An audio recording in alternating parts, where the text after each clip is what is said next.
From Via Benefits by WTW, welcome to Ion 65, a podcast for employers and plan sponsors looking to elevate their retiree healthcare benefits. Marianne Steger, it is so wonderful to have you here today. Well, thanks. It's great to be here as I wind down. As you wind down, indeed. A couple of episodes ago, I revealed to our listeners that you would soon be retiring, and that day is quickly approaching. Now, but this isn't going to be the first time that you're retired, is it? No, my friends refer to me as a two-time retiree failure and hoping that this isn't the third time because I keep coming back because I feel like there's more work to be done. But I don't know. I'm really kind of feeling ready, except for maybe little bitty things I might do. Well, you know what they say, the third time's a charm. I hope, because I'm tired. And I'm getting old, Nina. Oh, don't tell me that. Well, let me ask you this. What have you learned from your previous retirements that, A, you might be applying here at this third juncture, and B, what our listeners or their retirees could maybe learn from you? You know, I don't know that I've learned this much because I've always done this. I started in my late 40s, early 50s with a retirement budget. And I always looked at, what do I think my costs are going to be? Okay, my house might be paid off, but I'm going to have taxes and insurance, and what's the monthly cost of that? And so I always had a retirement budget so I knew what my costs were going to be per month. And then, of course, you know, I'm fortunate. I do have a pension, and I will get Social Security. And of course, I've been a smart saver. So, you know, then you start looking at how much money you're going to have, and can you really do it? So I've always known when I could retire. So I've used that as my milestone. And I think I have finally learned how to slow down some, which has been hard for me. I have loved my career. It has been magical, working in the labor movement, then working for a pension system, and now with Via Benefits for Willis Towers Watson. I've helped a lot of people with healthcare. It has been very, very rewarding. And it's no secret I love the microphone. So I was always afraid I was going to miss presenting because I like presenting. I just did a presentation today virtually for the International Foundation of Employee Benefit Plans. I'll still do a little bit of that, Nina, honestly, because people ask me to. And I think I'm just ready to really be able to sit on my deck and read. I love gardening, so I'll always do that. And I love traveling. But I think I'm more mentally ready. I've been financially ready for a while, but I think I'm finally more mentally ready. When I first retired, I felt like, well, who am I? You know, if I'm not this person that everybody knows that talks about healthcare, who am I? And now I'm like, yeah, I'm okay if I'm not that person. So it really is a process. It really is. So would you say it's like finding a new identity almost?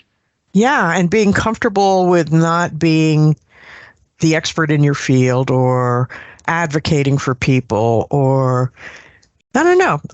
I've enjoyed working remotely for the last 5 years. That's been very nice. So I'm not going to say I'm going to miss an office. I don't think that's the case, but I will miss my colleagues very much. What do you think is different this time around for you?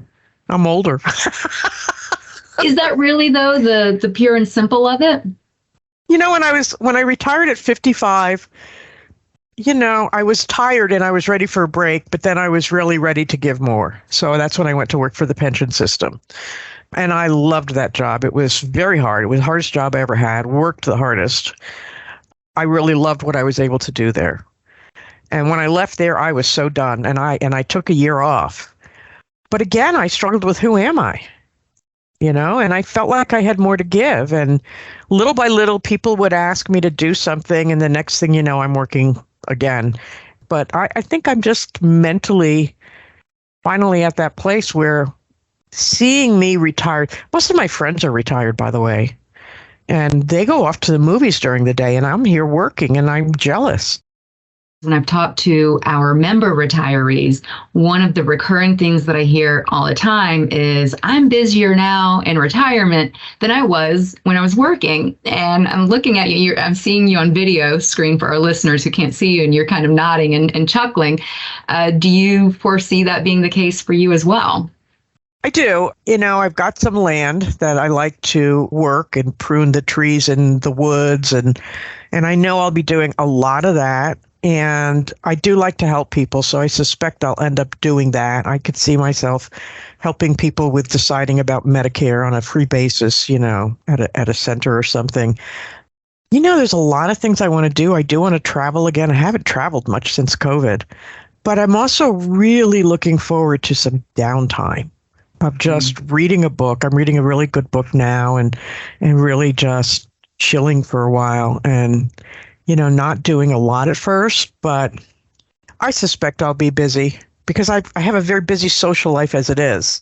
One thing that our listeners might not know about you, but something that you've told me, Marianne, is that you are writing a book. So is published author perhaps one of those identities you might take on in the future?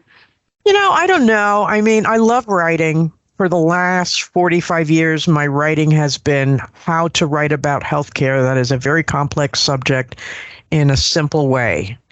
And I have thoughts for ideas. My father lived an amazing life. He grew up in vaudeville and the theater and worked in the labor movement. And my grandparents had interesting lives. My grandparents on my mother's side were Polish Jews who fled Poland.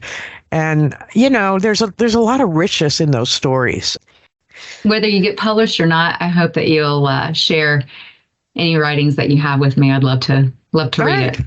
That'd be great. I'd be happy to do so.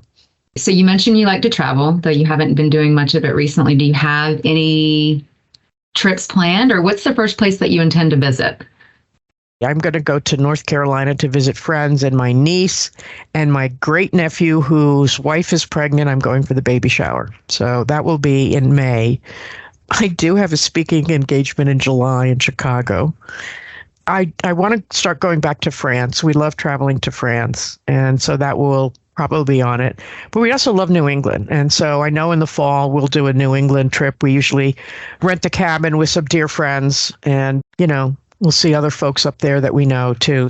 A couple of things that I'm kind of curious about. In a previous episode, we've touched on advice that you'd give retirees approaching 65. But what would you tell employers, both from your professional perspective and from that of a soon-to-be retiree, to keep in mind as it relates to the retiree medical benefits that they offer? I think people need a lot of support in understanding Medicare. And let me tell you, I messed up. Me, of all people, I have a story for you. Tell me. So I know that when you turn 65, you have an open enrollment period. That's 3 months before your birthday, the month of your birthday, and 3 months after. I waited until that 7-month period was over, and I enrolled in Medicare Part A. Now, why did I wait? Because I have a HSA that I put money into. And once you enroll in Medicare, they go back 6 months and look at whatever you've contributed. And if you've contributed anything, you have to pull that money out and pay taxes on it. So I stopped my contribution 6 months before my retirement date. But I didn't want it to go back, right? So I applied beginning of April. Well, I get my card. They retroed me back to my birthday of September of last year. So, of course, I call them, 30 minutes on the phone. They're very helpful. You just have to call and be patient. And I said, I don't want Part A. Well, it's free. You can just have it. I said, well, I was outside of the enrollment period. I know, but we just give it to people. So they broke their own rules. And I said, I have an HSA. I'm going to have to go back 6 months before my birthday and take all that money out and pay taxes on it now. And she said, oh, well, okay, you could file an appeal. So I have filed an appeal, which is a terrible form, by the way. You could barely fit your printing in it, and my handwriting's terrible. And I had to mail it off to them, and because, of course, you can't do this online, and say, I don't want my start date to be September of 22. I want it to be June of this year. So who knows what's going to happen? Worst case scenario, I have to withdraw my HSA money. I have a little more cash on hand, but I have a bigger tax bill. So people just really need help with that. I mean, they don't understand it. And, even I thought I was doing the right thing and I wasn't. Well, I was, but Social Security was too generous. So I think that's hard. And I think, if people don't have retiree healthcare as a benefit, they really need to work until their Medicare age. And honestly, that's why I did. So, and I loved what I did too. So it wasn't just all that. But, they need help understanding it and understanding the costs and how to enroll in a plan and which plan makes sense for them. It really is complex. I help all my friends and family with this. Every year, open enrollment, there's like, oh, Marianne, will you go online and look with me? Or will you do a call with me? I'm like, sure, but it's not easy to navigate. We have one of the most complex healthcare systems in the world. Retirees need help with that. I really do. I really think having somebody that they could either send them to or an internal resource that the retiree could talk to would be helpful. But keep in mind, active employees don't know about Medicare because why? They're not enrolled in it. So even your benefit folks don't know about it. And it's hard. It's very hard. Yeah, sounds like it. One thing that you've always said, I think you said it on the very first episode of this podcast, and it's been your email signatures. It's something that you close your presentations with. You say that you're on a mission to preserve retiree healthcare. How would you say that mission has gone?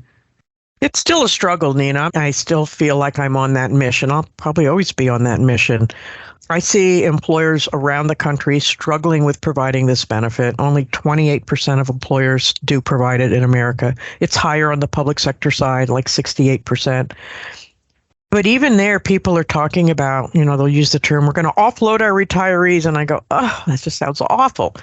And so it's really hard. What bothers me the most is when employers or pension systems make poor decisions so that their retiree healthcare is so expensive that they get to that place where they want to get rid of it. And I see that everywhere I go. And so I try to provide them with options. And I've seen it help. I've seen success stories. I saw it when I was working at OPERS, and, we were worried about the fund running out of money for retiree healthcare, which is not a vested benefit in the state of Ohio for public employees. And, we made the change to an individual Medicare marketplace and saved the plan a ton of money, saved the retirees a ton of money. And to this day, if I run into a public employee from OPERS who's retired, they say, oh, thank you, Marianne. That was the best thing that ever happened. And they're appreciative and they love it. So I still think it's an uphill battle, but I do think we've done a lot to educate people. And, I think they know that this option is out there, and I certainly hope they use it. And now the option for pre-Medicare is getting even better and better with the legislative changes we've covered in previous podcasts. So there's still a lot to do on that mission, Nina. But someone else is going to have to pick that mantle up, and I know my colleagues will. And yeah, it's important work that needs to happen. Well, I think that the first step in preserving retiree healthcare is, first of all, understanding the value of it, and second of all, understanding the complexities of it. And one thing that I can say with certainty is that you have helped me understand those complexities and the value of retiree healthcare. So I know if I can understand it, I'm sure our listeners certainly appreciate the value that you've brought. So I just want to say thank you from the bottom of my heart for being a part of my learning on this journey in retiree healthcare. For sure, I've learned and gained a lot from it. Well, thank you. I love teaching it, as you know, and I love helping people. Seeing that aha moment of, oh, I didn't understand that, is something that really makes me happy. Well, putting things into layman's terms and simplifying it in a way that people can understand in language that they understand is really helpful, and you have a talent to do that. So hopefully the family members and friends that get to benefit from your knowledge appreciate just what they have. I hope so. I don't know that kind of writing is best for the novel, but we'll see how this goes. Well, Marianne, thank you so much. As for our listeners, I just wanted to let you know we'll be taking a little hiatus from this episode as we make plans for what the future of Ion 65 is going to look like. Stay tuned and look forward to connecting with you guys soon. Thanks, everybody, for listening. I've had a blast. You've been listening to Ion 65, a podcast by WTW. For more information on VIA benefits and the solutions we provide, visit OptimizeRetireeBenefits.com. That's OptimizeRetireeBenefits.com.